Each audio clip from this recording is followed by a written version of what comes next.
कृष्णाय वासुदेवाय हरये परमात्मने प्रणतक्लेशनाशाय गोविन्दाय नमो नमः।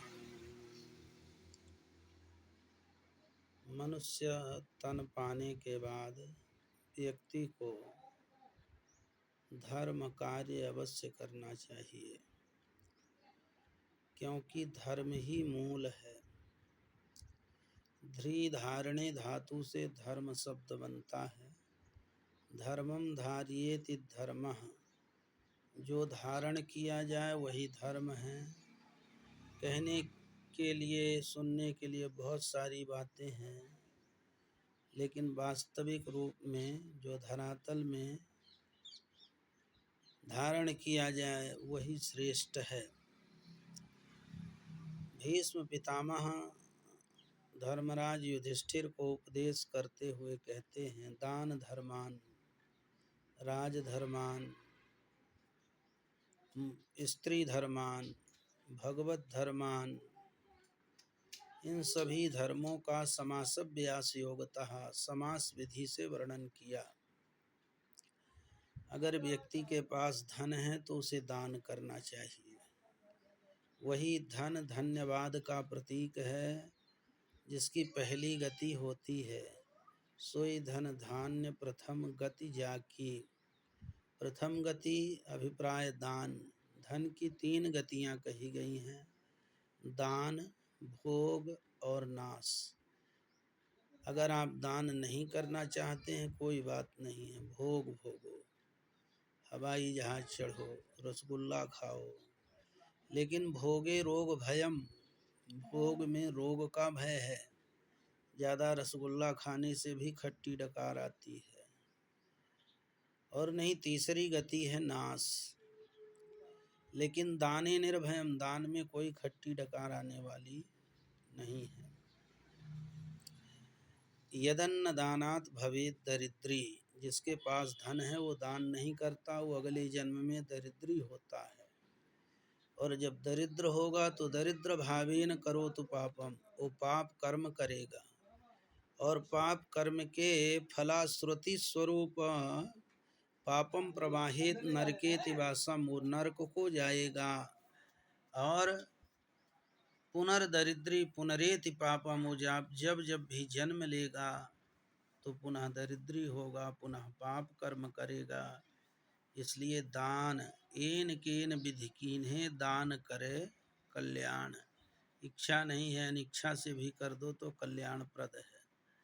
दान धर्मान, राजधर्मान, राजा का धर्म होता है प्रजा का रंजन करना। प्रजा से कर ले, लेकिन बदले में उसे सुरक्षा, व्यवस्था और न्याय प्रदान करे। स्त्री धर्मान, स्त्री की निंदा नहीं करनी चाहिए। जहाँ कहीं कोई अगर स्त्री की निंदा करता है तो उसका विरोध करना चाहिए। अगर आप नहीं कर सकते हो तो उस जगह से उठ करके चले जाना चाहिए। स्त्री ये हांगना नाम प्रवदंति दोषान वैराग्य मार्गेण गुणान विहाय। जो व्यक्ति झूठा मूठा वैराग्य का बाना धारण करके स्त्री की निंदा करता है वो उचित नहीं कहा गया है, क्योंकि वो वैराग्यवान भी अगर पैदा हुआ तो किसी माँ के ही उदर से जन्म लिया है। इसलिए स्त्री की निंदा कभी भी नहीं करना चाहिए। अपने सत्कर्मों के बल से व्यक्ति मोक्ष को प्राप्त होता है। मोक्ष धर्मान विभाग सहा, इस तरह से उन्होंने सभी धर्मों का निरूपण किया है। धर्मात्मा युधिष्ठिर के प्रति कहने का अभिप्राय यही है कि जीवन स्वल्प है, अनेक शास्त्र बहुलाश्च विद्याः, शास्त्र अनेक हैं, बहुत सारी विद्याएं हैं, और स्वल्पस्य आयु, आयु भी स्वल्प है। कब हमारे जाने का समय आ जाए ये कोई नहीं जानता है। इसलिए धर्म कार्य करना चाहिए और भगवान का भजन जितना ज़्यादा से ज़्यादा हो सके उसे करना चाहिए, क्योंकि भजन से ही व्यक्ति का कल्याण है। व्याकरण में भज सेवायाम धातु है, सेवा करना भी भजन है।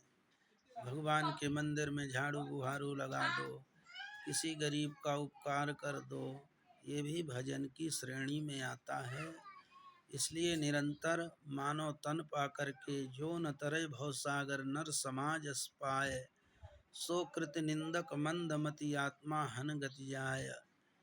इसलिए मानव तन पा करके नृदेह माध्यम सुलभम सुदुर्लभम प्लवम सुकल्पम गुरु कर्ण धारम, दुर्लभ है मनुष्य तन पाना, फिर उसमें गुरु कर्ण धारम, गुरु की कृपा हो जाए।